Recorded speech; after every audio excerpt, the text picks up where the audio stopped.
What is up YouTube? Welcome back to another CZN video, and today we're talking about the update to the Prydwen tier list for the game for the Chizuru patch. So yes, they did add Chizuru into the tier lists, and they actually kind of reworked the tier lists as well. You're going to see that they're overhauling the Dimensional Twilight, the basin area of content, and not ranking it anymore, because they're saying that it's easy enough in comparison to the event or the seasonal content, which does make sense, right? You have Nebula Distortion and also the Great Rift with new bosses, and that is going to be a lot harder than the Basin. I don't know why they didn't just make 3 tier lists, but I guess this is what they wanted to do. So they did actually change it to Chaos and also just event content. And they did add Chizuru. I kind of just spoiled it here. We'll be talking about where they ranked her and what I think about her. I do have her at E6, and I did test her out a great deal. So I do have I'd say a good understanding, not the best because I don't play the game as much as like the sweats, you know, that play like 12 hours plus a day, but I did test her a lot, and we're going to be talking about her. And I guess I'll actually close this and we'll talk about what they said about her once we look at the tier list. But let's start at Chaos Manifestation. So this tier list is pretty much the same. Maylin is at the top. They literally just added in Chizuru. They have her as AP friendly, which does make sense. She does reduce the cost of the cards in your hand by a lot with her Bound to Dusk ability, but for the most part I'd have to agree with her placement. I think she is about 0.5. You can argue for both T1 and also T0.5, but I think because the current Chaos world for the event is weak to Void, she definitely feels very strong there. So I think overall, because she does have a ton of single target, it's a pretty fair placement, right? Not really much to say. She just kind of kills bosses very quickly, even though some people say that she is kind of clunky, including myself, honestly, especially in Chaos. It feels clunky in Chaos because you kill the boss before you can ramp up, which is a good problem, right? And she does have a lot of strong single target. You don't really rely on too many epiphanies, especially in Chaos, so I think it's a pretty fair ranking. T0, you could argue for T0 for the event world, the seasonal world in Laboratory 0, but outside of Laboratory 0, probably is going to be 0.5. Honestly, it might be too high rated for her, but I think this is a good area to put her. And I'm not going to talk about any other characters today because they are all the same as they ranked them previously. So now let's look at the seasonal save data. So this isn't Basin anymore, it's the event, the seasonal rotating events. So Nebula Distortion and Great Rift. And you're going to see that they put her at T1. So I think it's pretty interesting that they put her here. I would have to say she definitely is either T0.5 or T1 because she is a single target damage dealer, but there's no real reason to use her over any other single target damage dealer, like literally any single one. Even the characters she's alongside in the T1 tier, I think you could use them and still get very similar results. Sometimes even better, honestly. So because of that, I kind of understand why they put her in T1. I would agree with that placement because you kind of have to just play a playstyle where she plays similar to Maylin. But in that situation, like Maylin just ends up being better, so not really a point to play her. And I think the other characters are just way better for the seasonal, content. I will say, looking at the tier list in general though, I think it's mostly accurate.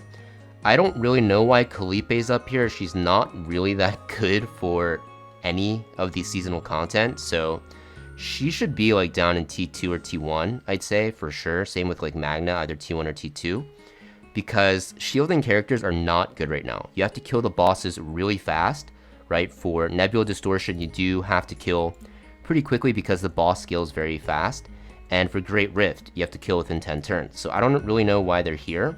I think the shielders should be moved down. But I do think the supports are pretty accurate. Nia and Ray, very good. But I think for the time limit, the turn limit content, right?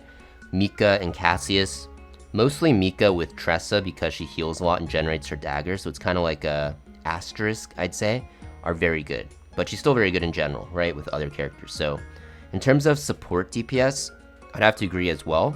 I think you can move up Selena to T0.5. If you actually remove cards from her deck and then keep her marking card, she becomes one of the best low card or zero card characters in the game that you can run with. Because, even though she does have quote-unquote 0 cards in her deck, she has that 1 card which will keep marking the boss, which makes her very good. It makes you do a lot more damage. So That is why she's pretty powerful. Barrel 0.5 does make sense, even though she does do a ton of damage. It's not comparable to Tressa and Meilin. It is comparable, but not on the levels, so I think pretty fair rating. And then Tressa and Veronica just super OP in the content because, you know, Veronica just draws for you a lot while doing decent damage and generating AP if you have those Divine Epiphanies, and Tressa just does uncapped damage basically with her Agony, which is really, really OP, especially if you pair her with Cassius and Mika. But in terms of the DPS, like the main DPS, Meilin's at the top, obviously. I think her and Tressa are kind of making an outbreak as the best DPS for this time-gated, turn-gated content.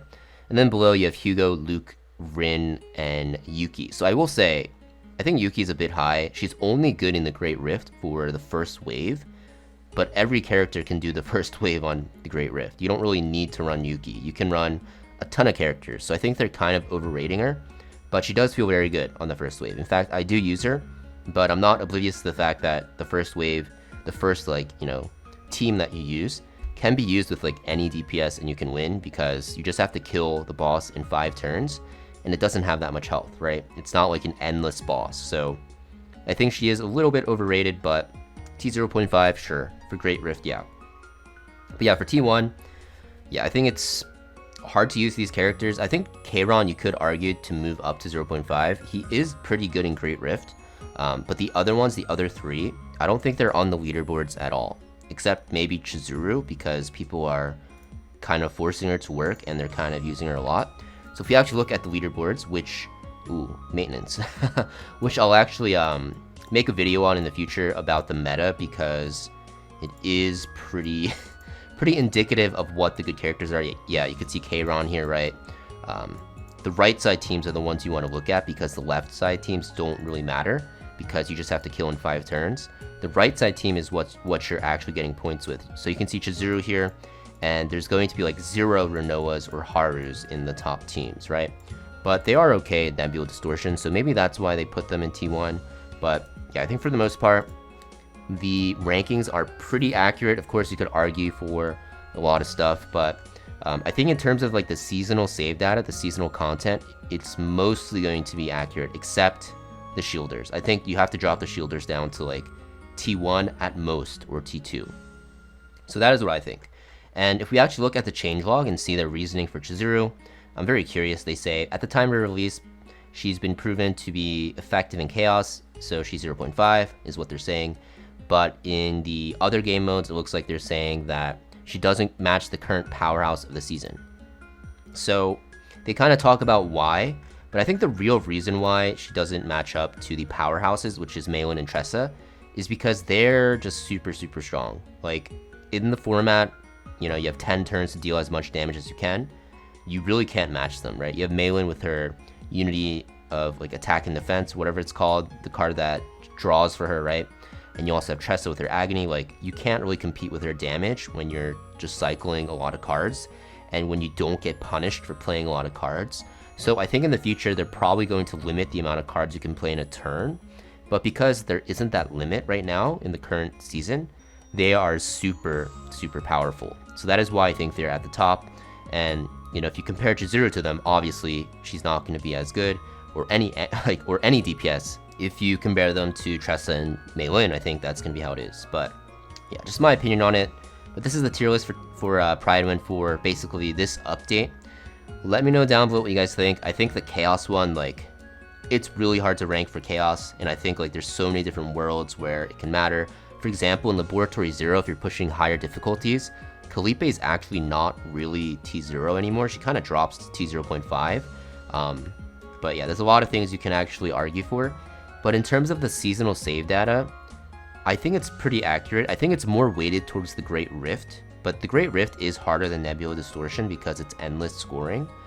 So I'm just curious what you guys think, because for me, for example, I pointed it out, like one thing is I think Yuki is a little bit overrated on this tier list here, but just curious what you guys think. Let me know down below, and I'll see you guys next time.